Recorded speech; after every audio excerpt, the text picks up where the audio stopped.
بسم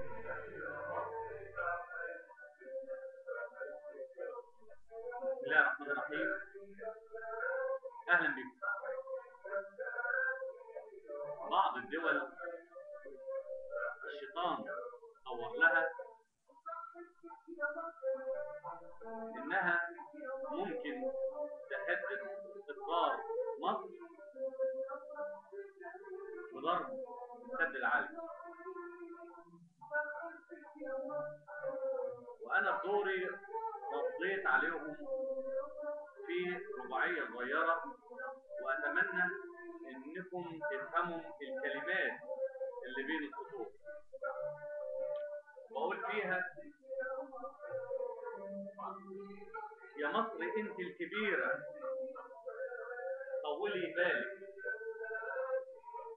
ضحيت ياما بأولادك وأموالك،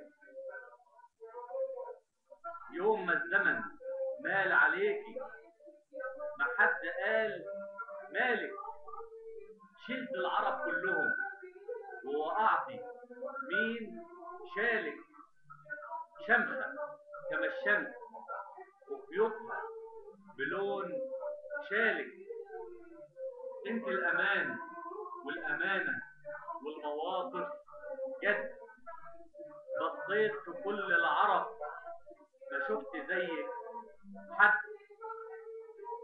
وبيشتموكي كمان ما سمعنا منك رد، مين اللي يقدر يهوب او يمس السد، ده اعلى ما فيهم مقامه تحت والخالق يا مصر.